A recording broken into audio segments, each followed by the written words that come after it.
That when Jesus came to earth, he came to die for all our sins. Porque todos, por naturaleza, sabemos que existe un Dios.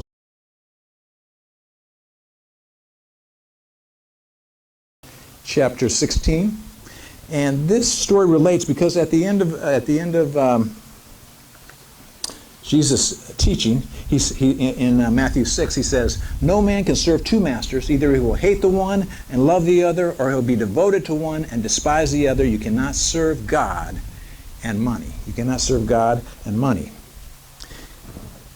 And Jesus, in Luke chapter 16, when he completes this story, says this: "No servant can serve two masters, for either he will hate the one and love the other, or else he will hold to the one and despise the other. You cannot serve God and mammon." And so the same conclusion. So I want to tell the story that Jesus told, found in Luke 16. He said, "I want to tell you a story because it illustrates the point about having your treasure on earth or having your treasure in heaven."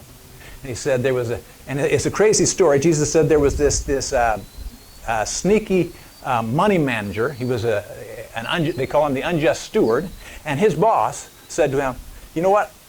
You're so bad, I'm going to fire you. I'm giving you a couple days, and then I'm going to fire you." How would you like to have your boss tell you that? Well, this guy says, "I've got a couple days. What am I going to do?"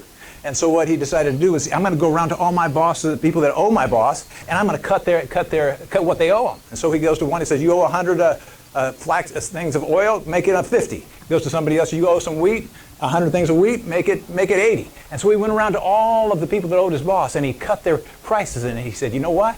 When I get fired, if I hadn't done that, I wouldn't have any place to live. I can't. I'm too old to work with my hands, and I'm too proud to beg." And so what he said, "Now that I've done this, people will, when I get fired, they'll say, 'Yeah, come live with me. Look what you did for me.'" It's a crazy story, but you know what Jesus says about it? He says, people on earth that do crazy things like that are sometimes more wise about money than we are as believers. Because he says, you know what he did? He said, this guy made sure that he had friends that were going to welcome him when he got done with his job. He says, you know what? For believers, for people that are following me, you need to invest in lives of other people. You need to share the gospel with them. You need to share the love of Christ with them so that they come to Christ. They come to love Jesus like you do. So that if they die before you, when you go to heaven, you know what they'll be doing? They'll be saying, "Look, there's the guy that shared Christ with me. I'm glad I'm here." And then even after you get there, there'll be people that are coming up. You got people before and after. Those are treasures too.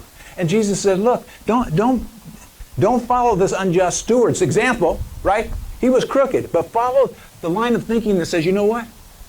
I'm going to invest in the lives of people so that for eternity they will be with God. So that when I get there, I can look around and I can see the treasures that God has given me.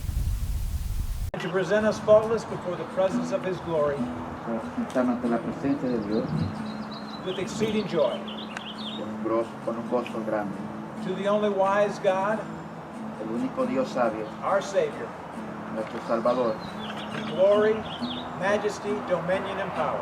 And to present us faultless before the presence of His glory with exceeding joy. con un gozo grande. To the only wise God, El único Dios sabio, our Savior, nuestro Salvador, glory, majesty, dominion, and power.